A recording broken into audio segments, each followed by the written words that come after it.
3, 2, 1. Welcome in, Husker Extra Podcast. It's Parker and Chris this week. Our esteemed colleague, Mr. Sipple, is taking the week off, a well-deserved week off. So Parker and I are holding down the fort here.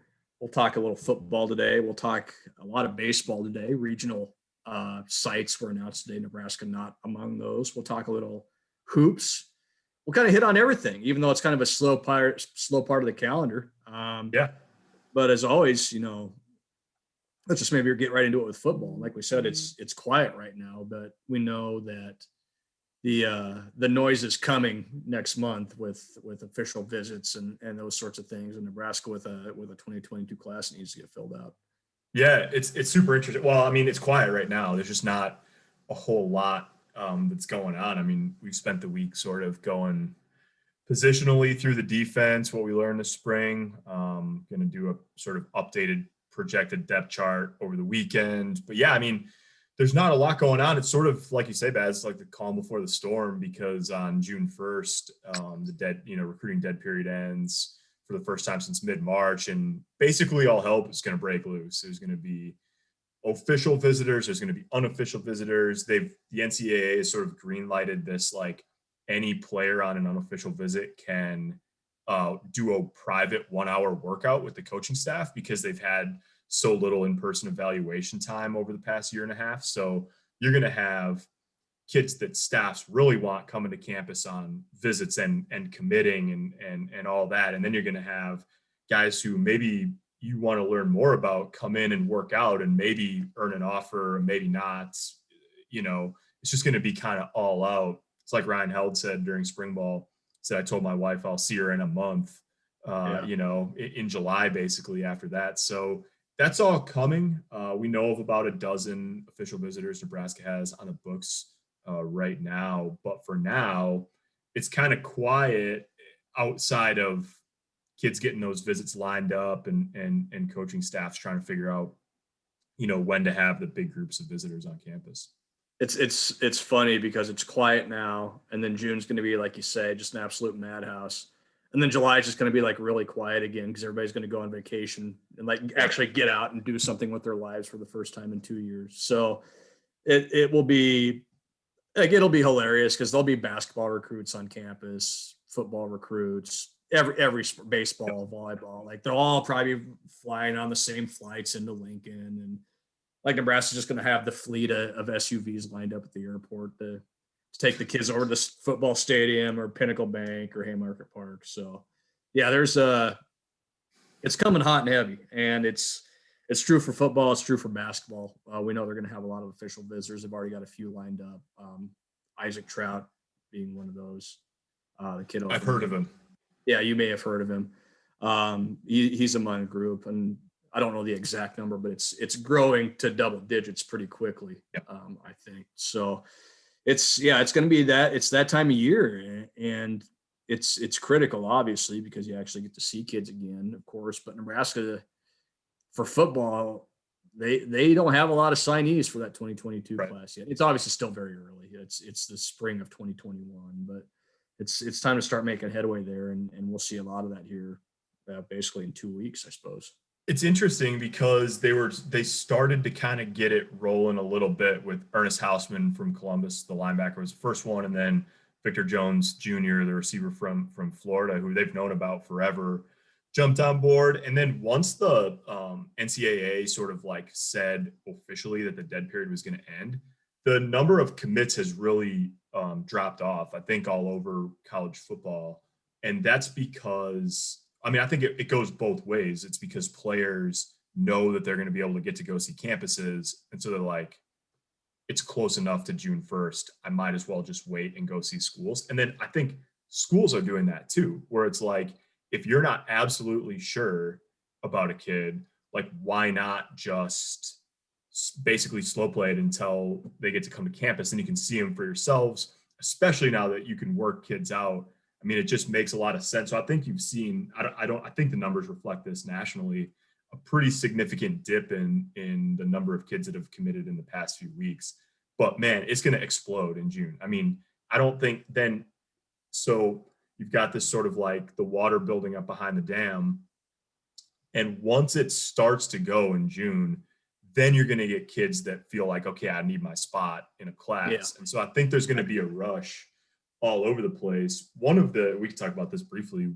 One of the spots where that timing is really interesting with Nebraska is at quarterback, because MJ Morris was on campus from Atlanta for the spring game, loved it. Also is pretty heavily considering Georgia Tech and NC State. I don't know if you could pick a favorite between those.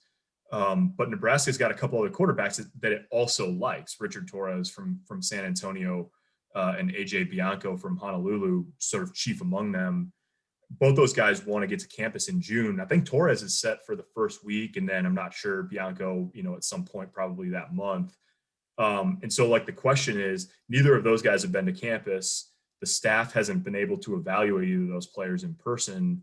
They haven't been able to evaluate Morris in person either, but at least he's been to Lincoln, whereas the other two haven't. So the question is, like, MJ Morris told me right after the spring game that he thought he'd decide in mid-May. Now it's looking more like late May or maybe into June after his school year ends. They're in the baseball playoffs. All this stuff is going on. Yeah. But the question there is, like, he's sort of in the lead right now for just timing wise, for the simple fact that he's been to campus, he knows what it looks like. But, if it goes through the first weekend of June, or if Nebraska pushes it into June, in terms of, being adamant that they want to be able to evaluate one or all three of those guys in person before they accept a commitment, it's going to get interesting pretty fast. So that's like just one example out of, I'm sure, hundreds around the country of, like, kids that, like, coaching staffs really like Nebraska's policy. Mario Verduzco's policy has always been that if they offer a quarterback, the offer is committable right now, tomorrow, whenever, until there's one in the class. That might be the case right now, but I think the ideal for them is probably seeing these guys in person in a couple of weeks. So it's you're sort of like teetering on the edge where there's not a ton happening right now, but I think the wheels are really turning behind the scenes at all schools and all positions. And then it's going to get pretty nutty, I think, when the calendar turns. Yeah. Well, and quarterback especially, right? Like, you can't afford to miss. Right. It's too important. And especially with the situation Nebraska's going to be in next year, basically, assuming Adrian Martinez doesn't come back for another year, with two pretty unproven guys behind him, and Heinrich Harburg and Logan Smothers. So yeah, you have to get that right. You have to be able to see those guys. And of course you want to see guys at every position. You want to see how a linebacker works in space, or how a defensive back can move his hips and get going and change direction. But quarterback is just so important. And we know how important it is to Nebraska's offense. So yeah, being able to get those guys on campus, massively important. Same for basketball. If you want to get a point guard on campus, how can he run an offense? How does he fit into what you want to do? So you're right. And we all have our opinions on the recruiting world. I certainly have mine. I'm not a fan of all that, but it makes, like you said, it makes for a fascinating several weeks here coming up for football first and foremost, and quarterback first and foremost, but also for every sport, and just seeing those kids in person again. There's some guys, every school has their guys that they would probably take a commitment from even without seeing them. And I would imagine for Nebraska, one of them's down in Hayes, Kansas, with Jaron Kanek, who's could play either side. Nebraska's interested in him in either side of the ball. So Jaron Kanek, some of you probably know the name, some may not.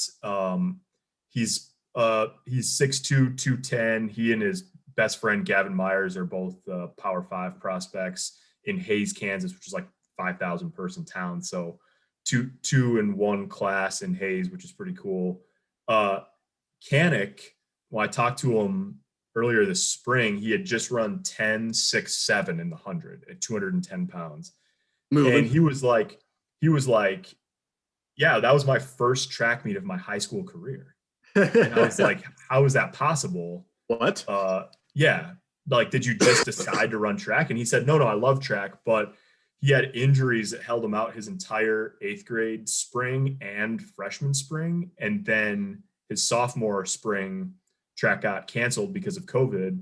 So he went out there, the first track meet he's ever run in high school, and ran 10.67. And then yesterday or a couple days ago, he ran 10.37 in the 100. The video is I saw somebody on Twitter, I think, pointed out that that's the same time that DK Metcalf, the Seattle Seahawks receiver, ran at the U.S. trials. It would have been 9th in the Olympic trials. So that's moving. That's moving. I didn't see an indication of what the wind was doing or whatever, but it doesn't matter because doesn't matter. You're running 10.37 in high school, and it doesn't matter if you're 210 pounds or 150 pounds or whatever. You're booking it. So just a total freak show athlete, and this is a good chance to segue. I think into the Nebraska's been releasing their off-season training this year, and I noticed it looks like one came out right as we were getting started here. The squat and hang clean came out today, and just glancing down the list, I see Cam Jurgens squatted 723 pounds, just like you do, right? Just like I do, Mr. Jackson, the former Navy SEAL, squatted 644. He had the most points in their strength index. Damian Jackson, hang clean 385, squatted 644. So he had a little over 1,100 points in Nebraska's system. Cam Jurgens, hang clean 405, squatted 723. Phelan Sanford makes another appearance on the list. Deontay Williams makes another appearance on the list. Chris Kolarovich and Cam Taylor-Britt on there as well. So it's a pretty steady group of, all of the performance and strength index numbers like Kolarovich, Deontay Williams, Jurgens, and Phelan Sanford. I think we're on all of them in the top 10 for all of them. And Cam Taylor-Britt was for all but one, maybe. So I think JoJo Doman's been right there. Yep. Other than this one, I think he's been on all of them. So you kind of had an idea probably going into it who some of the names were going to be. Like, you knew JoJo Doman was a pretty freaky athlete. You knew Cam Jurgens was a pretty freaky athlete, Cam Taylor-Britt. But there's always those guys, and this even goes back to the old days when they would release these numbers under Tom Osborne and Boyd Epley. And you have a guy like Phelan Sanford come strolling in off the ranch out in Bankelman and throw up 500 in the squat or whatever. Phelan Sanford's a perfectly legitimate storyline to talk about on May 14th, in part because I don't want to make too big a deal out of testing numbers, but in addition to the testing numbers, he was running with the number 2s at corner during the spring game. Now that's in part because they've had injuries at corner. Nadab Joseph didn't play because of an injury. Taman Lynam was out most of the spring with an injury. Marquise Buford, the freshman, missed all of spring with an injury, and they've got Malik Williams coming in this summer. So that room has some depth issues at the moment, but he did a nice job of taking advantage of those opportunities. So it was Cam Taylor-Britt and Quentin Newsom, as we expected, on the red, and then the starting corners for the white were Braxton Clark and Phelan Sanford. And Sanford was one of those guys who, like, you don't think about when you think about the guys who are going to be like core special teams players for Nebraska. He might not be the first guy you think of, but he he appeared on special teams the last 5 games of last year. He's got an interesting route to Nebraska. Not only is he a Bankelman kid who was at Dundee Stratton High School and won 6 track stake titles there overall, but then he went to Hastings for his freshman year. So he wasn't even a Nebraska walk-on right out of high school. He went to Hastings for a year and then transferred to UNL. So he's got a very quintessentially Nebraska route to being not only one of the top performers in their strength and performance index testing, but a guy who, some way, shape, or form is going to be on the field at some point this fall. Probably mostly special teams, but you never know. You run into some depth issues at corner, and he's not all that far down the list at this point.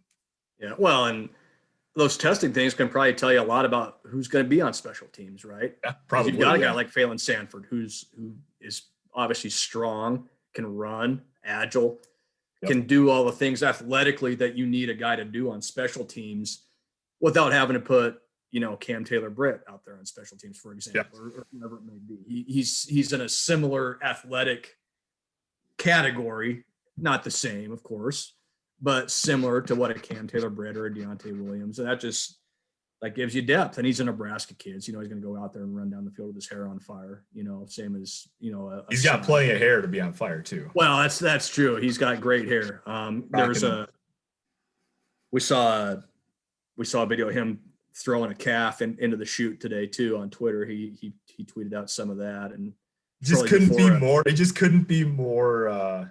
Couldn't be more perfect, could he? It was beautiful because Phelan Sanford tweets out this video. He's in the muddy corral and grabs the calf and chucks it down the chute, and then a little while later, here comes Cam Jurgens in the Wranglers and the cowboy boots doing a slide protection, trying to get a steer to go back into the pen the other way and moving him back and forth. So it's just like, if it's almost like this stuff is coordinated with an NIL potentially thing happen and a athletic department that supports that. So it's the just hype train is off the tracks. Now we've had 2 farm videos on the same day. It's careening through the pasture at this point with all the farm videos coming out. So no, but it's just funny to see it because you're right. Like obviously we know Cam Jurgens is like a freak athlete. We know, and then get a kid like this, Phelan Stanford, maybe he goes down and causes a fumble. Maybe he's like the next Luke Reimer, who caused a fumble in his first kickoff, wasn't it, at Colorado? Yep. First time he got on the field. So maybe you find a kid like that at Diamond in the Rough. So yeah, that's kind of where we're at football wise. It's quiet until June, and we're salivating over testing numbers right now. It feels good to get back to normal. That's great. A little bit in that regard. Any other football stuff we need to cover here before we move on and yell about baseball? The next segue is this, guys putting up impressive numbers. I sent you the screenshot this morning that Baseball America has had an updated top 400 draft prospects that I was scrolling through this morning, and Spencer Schwellenbach had risen from number 151 in their last rankings to number 70 this time around. So that's a 3rd round draft pick if you're scoring at home. Yeah, that's pushing toward the end of the second, right? With pushing into the second. Picks work. Yeah, with supplemental picks and stuff like that, I suppose. Yeah, it's into the second, into the 3rd round. So it's hilarious. And I texted you back. Like it just struck me as funny a couple months ago. Wilbo, it's like, oh yeah, there's no way he's coming back next year. And like, you kind of went, huh? And you're like, oh yeah, he's really good.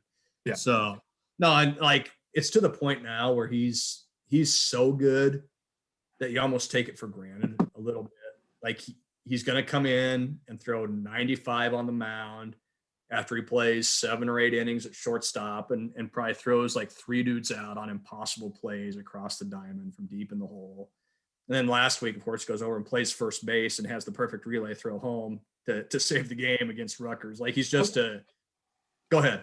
I was thinking about that play, like how, I don't know what, probably he would tell you that nothing went through his mind, but I imagine there's like this like split second of panic if you're Will Bolt and you're watching your star player who's got 52 pitches, high leverage pitches on his arm.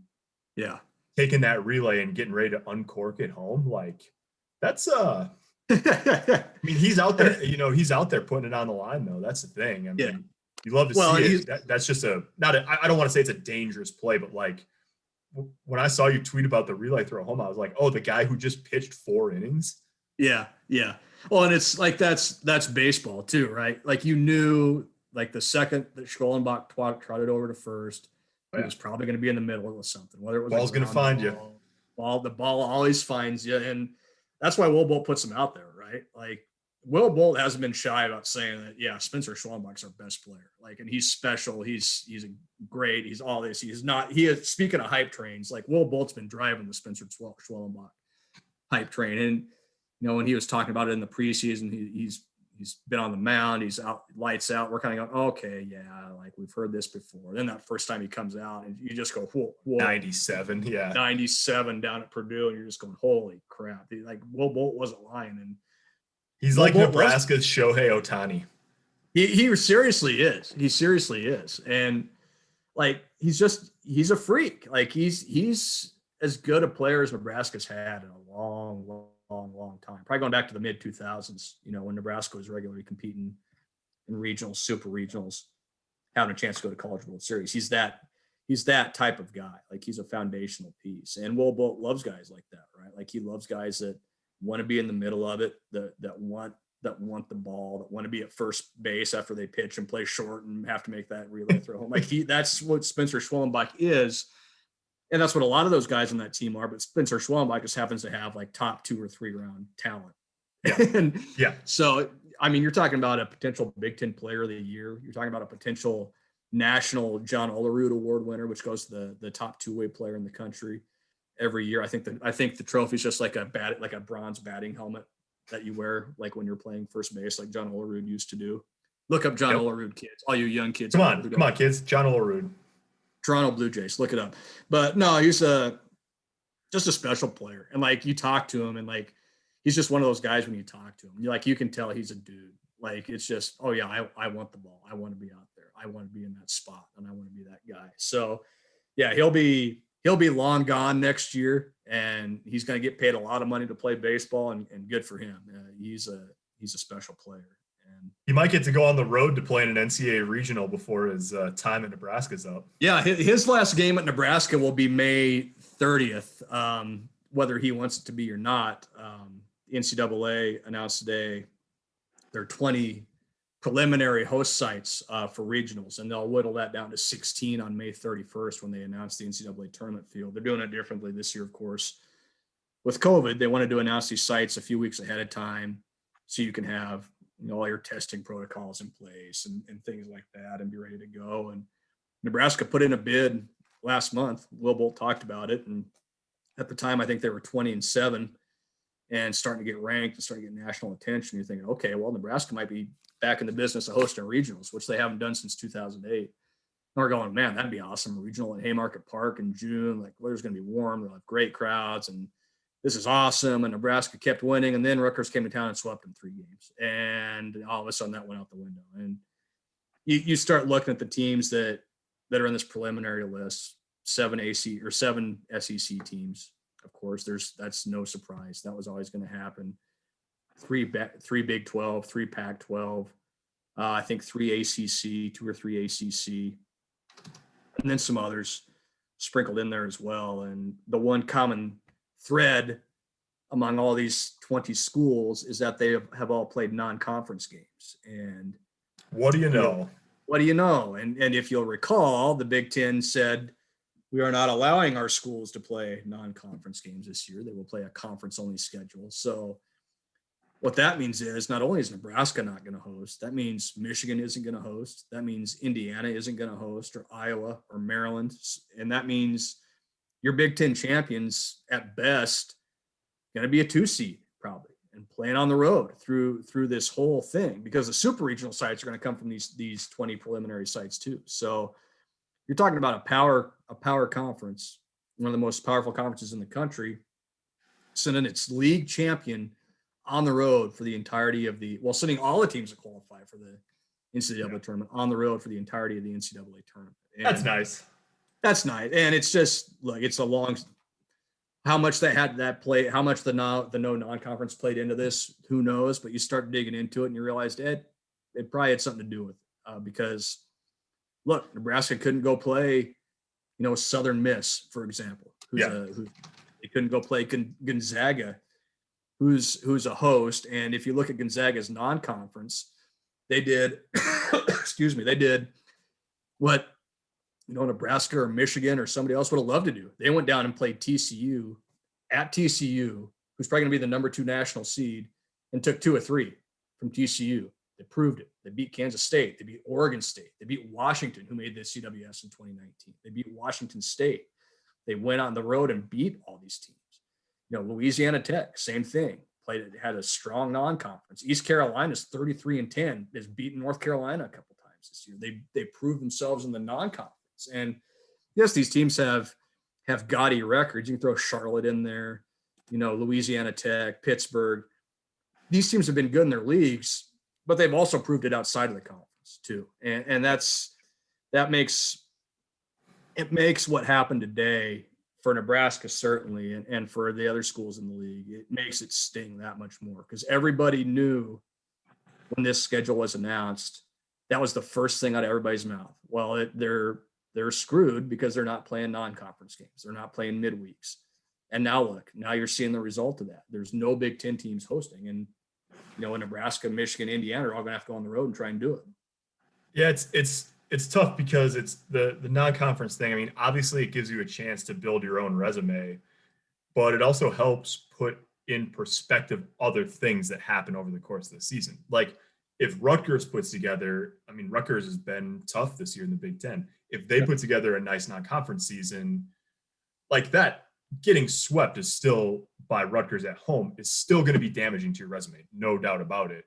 But it might be slightly less damaging had Rutgers put together a non-conference schedule or record like it appears they would have been capable of doing, given how they played in the Big Ten. So it's like, it's your own resume, and it builds in context for other things that happen over the course of league play. Yeah, and if Rutgers goes and plays UConn, who's traditionally a strong team in the Northeast, and takes 2 or 3 or 3 or 4 from that makes it look different, and now you're talking about not only are you not hosting, but let's say Nebraska finishes third in the Big Ten, third or fourth. They win 28, 29 games, whatever it may be. You're sweating come May 31st. You might not even get in, and you're going to be 28 and 16, 29 and 15. The only guarantee the Big Ten has right now is that their league champions getting in, and that's it. And you start looking down the RPIs of the schools in contention. Michigan's isn't good. Nebraska's is in the 80s right now, I believe. Indiana's is low, and so if you're looking at the third or fourth place team in the Big Ten, and you're comparing them to the 5th, 6th, 7th, 8th place team in the ACC or the Pac-12 or the SEC or the Big 12, who are you taking? You taking the team that played non-conference, or are you taking the team that finished third in its league and didn't play anybody else? So it shows you how fine the line is for Nebraska. And it shows you too how kind of short-sighted this decision from the NCAA was, because you're announcing these sites with 3 weeks left in the year. And who's to say Nebraska doesn't go out? They still play Michigan 3 times and play Indiana twice, plus this weekend against Northwestern. Who's to say Nebraska doesn't go, I don't know, wins 10 games down the stretch, finishes 33-11. No chance to host, but they got hot at the end of the year. Now you're going down to Fayetteville to play Arkansas, or going down to TCU or whoever it may be, and you don't even have an opportunity to host, even though you're hot at the end of the year, which is what happened in 2005. Basically, Nebraska got hot at the end of the year, hosted a regional, hosted a super regional, went to the CWS. So it hurts the Big Ten in so many different ways. And and Will Bolt would be the first to tell you, well, we just got to take care of ourselves, and we just got to win games, and that starts tonight, of course, with Northwestern. So you win enough games, it doesn't matter. But if you don't, I mean, there's a lot of pressure on these 3 games, the 4 games next week, and the 3 games home at Michigan to end the year, because the margin for error is basically 0 unless you're going to win the league championship. So, fun times. Good luck. Right. Good luck, Nebraska. Good luck, Michigan. Good luck, Indiana. It's like being a Big Sky Hoops team. It's like, yeah, exactly. And look, let's be fair. Like, most projections have 3 Big Ten teams getting in, but we all know what projections mean too. At the end of the day, we don't know what the NCAA committee is going to decide. Especially given, there's 3 Big Ten teams in the projections, but it's not like the NCAA is the one putting out those projections. The NCAA clearly didn't think much of the Big Ten's candidates to host regionals. So who's to say that line of thinking doesn't extend to how they think about the field in general? And now you're talking about, we mentioned Nebraska, Indiana, Michigan, all 3 play each other down the stretch here. Indiana's at Michigan this weekend.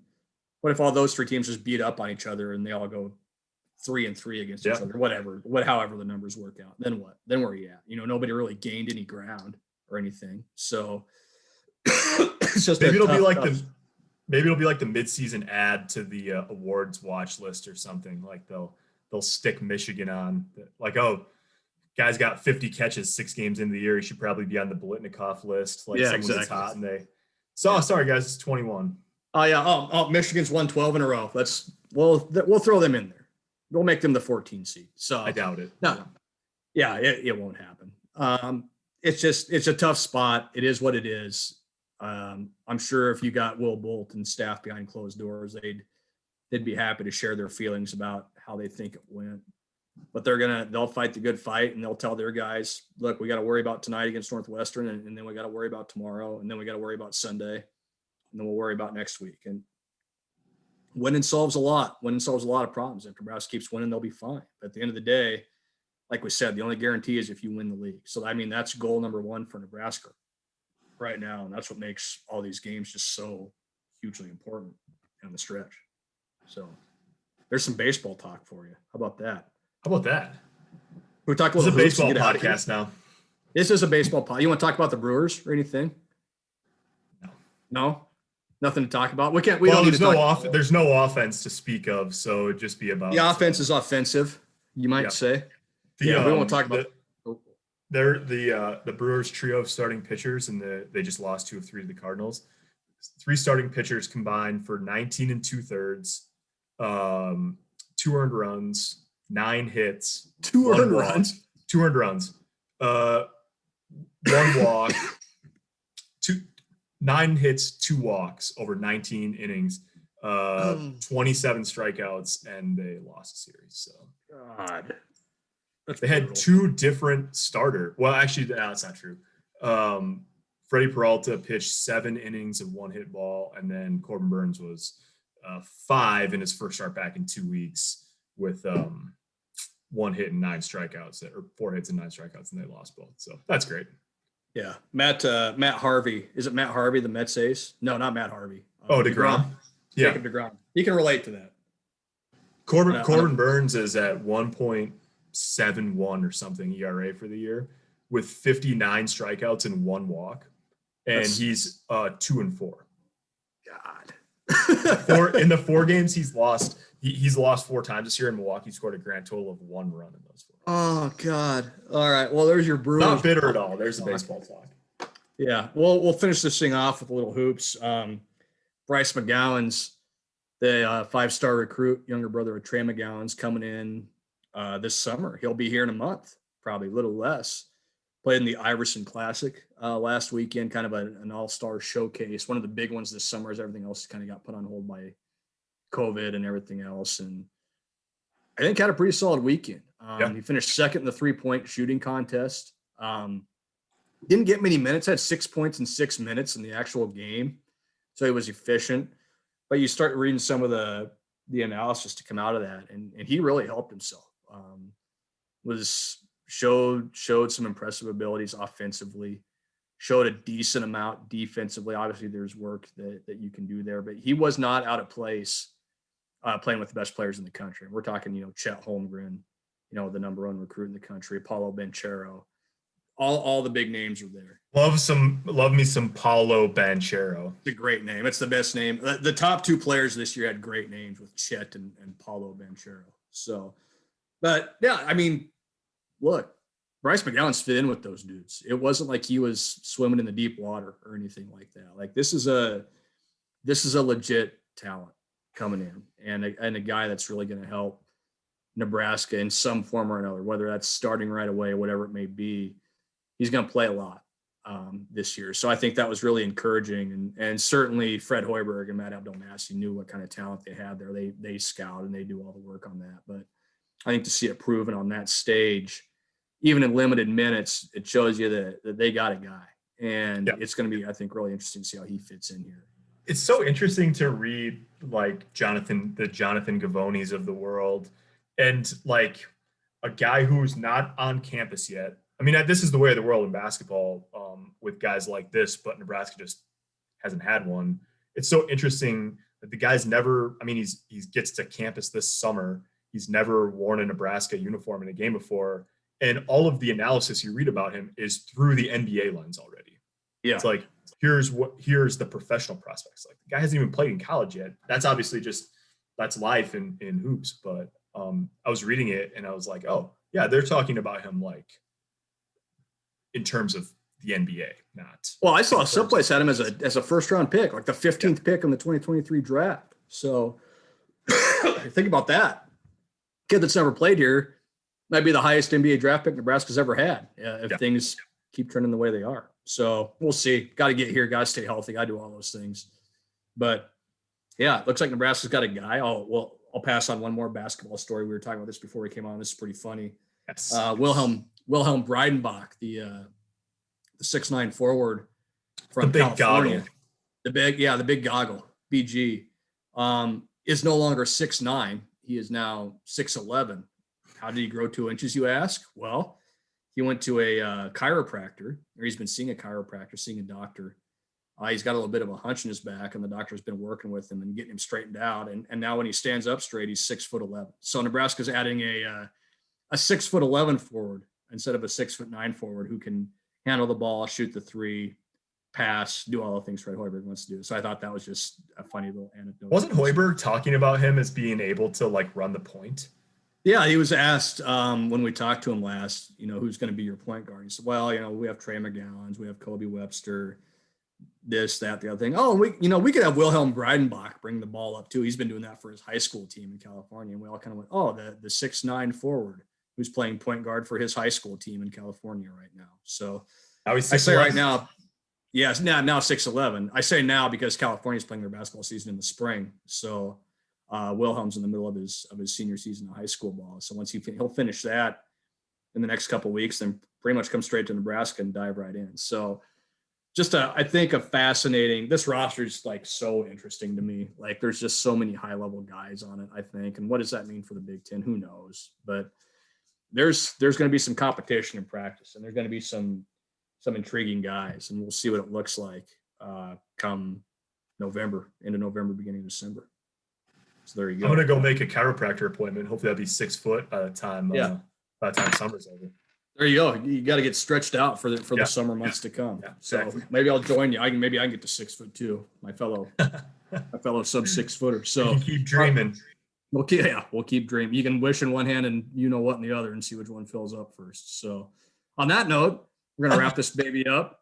We'll talk to you guys next week. It'll be me and Sipple next week. So this podcast may or may not get recorded next week. We'll see. I'm not real sure yet, but until then, we'll talk to you guys soon.